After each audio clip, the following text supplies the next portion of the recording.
O Instituto Nacional de Meteorologia emite um alerta de tempestades. São Paulo, Rio de Janeiro, Paraná, Santa Catarina e Rio Grande do Sul têm riscos aí de registrar novos temporais. E para falar sobre qual será a expectativa de mais chuvas para o estado de São Paulo, inclusive, o Jornal da Manhã recebe o diretor de comunicação da Defesa Civil do estado de São Paulo, o capitão Roberto Farina. Capitão, muito obrigada pela sua participação sempre aqui com a gente no Jornal da Manhã e também nos outros programas da casa. Elisângela, bom dia, Vitor. Bom dia. Elisângela, bom dia. Nós estamos aqui diretamente do Centro de Gerenciamento de Emergências da Defesa Civil do Estado. O gabinete está montado porque a Defesa Civil emitiu esse alerta que começou ontem, sexta-feira, e vai até amanhã. Ontem nós já tivemos, viu, Vitor, bastante chuva. 11 municípios foram afetados. Nós tivemos, infelizmente, em Limeira, 2 pessoas que faleceram em decorrência de um alagamento. O veículo foi arrastado por uma enxurrada e 2 senhoras acabaram falecendo, vítimas ali de afogamento. E na madrugada também, uma terceira pessoa em Sorocaba teve o seu veículo também arrastado. Uma outra pessoa que estava no veículo conseguiu sair, mas essa pessoa infelizmente também foi arrastada pela enxurrada. O veículo acabou ficando presa. Então nós temos até o momento, nessas chuvas que está afetando o estado, 3 pessoas que faleceram. Capitão, e a queda de árvores também é uma grande preocupação sempre, né? Quando acontecem essas fortes chuvas, aqui em São Paulo principalmente, é um verdadeiro caos. Com certeza, Elisângela. Nós tivemos até agora 179 árvores que caíram em todo o estado e 27 postes também. O vento ficou mais ou menos em torno de 57 km por hora registrado em São Paulo. O maior registro foi em Bertioga, 67 km por hora. Mas em Sorocaba nós tivemos as chuvas acumuladas em um período curto de tempo, em 3 horas, Elisângela. Choveu 150 milímetros em Sorocaba, o equivalente aos 3 dias que era previsto no nosso alerta em Sorocaba. Essa frente fria, esse núcleo de chuva, né, que nós falamos, ele acabou ficando estacionado, principalmente na região de Sorocaba, um período maior devido às condições meteorológicas,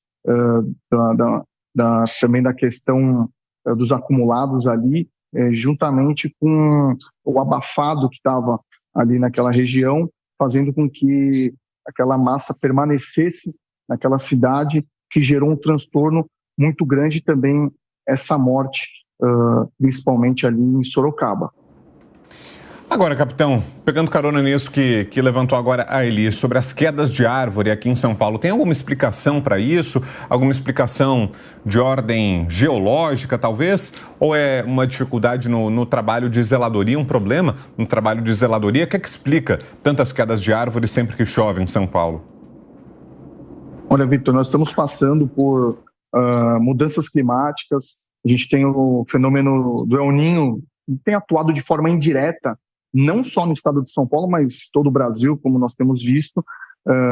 Então, as médias das velocidades do vento têm aumentado muito. Como, por exemplo, em finados do ano passado, dia 3 de novembro, nós tivemos uma velocidade registrada de 103 km por hora aqui no aeroporto de Congonhas. Na semana passada, por exemplo, também no aeroporto Campo de Marte, nós tivemos, em alguns momentos, velocidade do vento registrando mais de 90 km por hora. E essa velocidade ela acaba comprometendo também as estruturas das árvores, que algumas vezes estão velhas, outras vezes elas estão plantadas ali em alguns locais incompatíveis, e isso faz com que haja essa queda de árvore, e com a queda de árvore muitas vezes caem fios elétricos, ocasionando um transtorno também para toda a rede elétrica e para os consumidores, não só da capital, mas em todo o estado. Então, é uma situação que tem mudado a realidade também aqui da Defesa Civil, que acabou construindo uma relação de integração e de interação não só com os órgãos públicos, mas também com os órgãos privados. Então, nós temos, por exemplo, hoje, aqui no Centro de Gerenciamento de Emergências, representantes de concessionárias de energia para poder fazer essa interlocução de informação o mais rápido possível, cortar ali alguns espaços, para que eles possam dar uma resposta para a população, para essa sociedade que às vezes é afetada pelas quedas de árvores e quedas de energia, o mais rápido possível. E a queda de energia, né, Vitor, é o que mais também está trazendo transtorno para muitos moradores de São Paulo. Uma semana sem energia elétrica, uma situação caótica. É isso mesmo, Elisângela. Então, é por isso que a Defesa Civil, ao emitir os alertas, ela já tenta enviar essa informação antecipadamente para a população, para que a população possa se programar, se organizar e evitar se expor ao risco. Então, nós temos hoje ainda acumulados expressivos, a nossa previsão ainda ela prevê uma chuva mais forte também, principalmente na Baixada Santista, Litoral Norte, Vale do Paraíba também, sem deixar de falar na região de Campinas, que ainda nós teremos chuva próximo ali de Limeira, onde nós tivemos também, infelizmente, 2 pessoas que faleceram. Essa região também ainda pode ser afetada pela chuva. Capitão, que providências são adotadas pelas autoridades quando a Defesa Civil faz um alerta como esse? Que é um alerta à população, claro, e a gente também tenta colaborar com esse trabalho de prestação de serviço, de veicular essa informação, e a Defesa Civil faz isso muito bem, tem aquele canal de contato por mensagens de celular que são muito eficazes, chegam à população que mora em áreas vulneráveis e faz com que essas pessoas tenham tempo hábil para se preparar, para tomar as medidas cabíveis antes de um temporal como esse. Mas e as autoridades, que também recebem essas informações, que têm ali o seu gabinete, a sua estrutura de gerenciamento, de meteorologia, de acompanhamento climático, quando recebem um alerta como esse, se deparam com a informação como essa, de que hoje, por exemplo, na Baixada Santista vai chover, está prevista uma chuva de 200 milímetros, algo muito forte. O que fazem as autoridades? O que podem fazer prefeituras, governo estadual, diante de um alerta como esse, capitão? Muito importante a sua pergunta, viu, Vitor?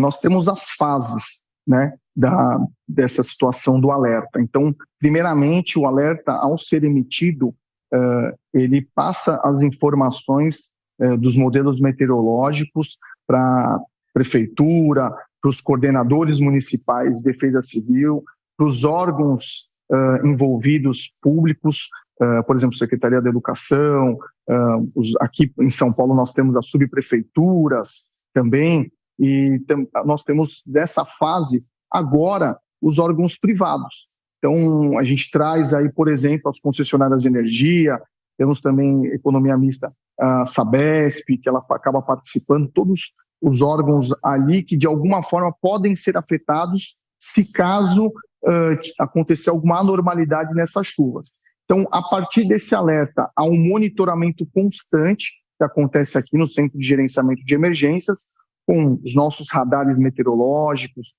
Nós temos agora, por exemplo, um radar que foi instalado em dezembro em Ilhabela, objetivo de pegar toda a orla, tanto do litoral norte até a Baixada Santista. Nós temos os satélites também, que nós observamos através de alguns softwares.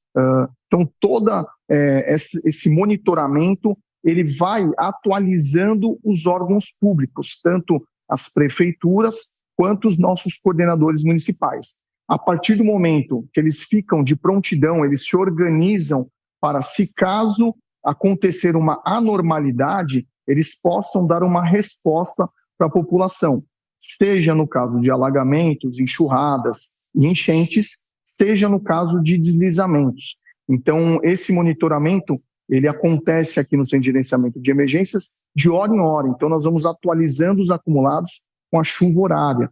Então, ao observar as chuvas, nós também monitoramos a velocidade dos ventos. Então, com essas informações, nós vamos retransmitindo isso para os órgãos públicos e privados, para que eles possam, dentro do que sair da normalidade, entrar na anormalidade, eles possam também ir pontualmente atendendo essas ocorrências, como, por exemplo, também situações de emergência, que é o caso da Polícia Militar e do Corpo de Bombeiros. Então, é criado toda essa estrutura para dar uma resposta e um atendimento o mais rápido possível.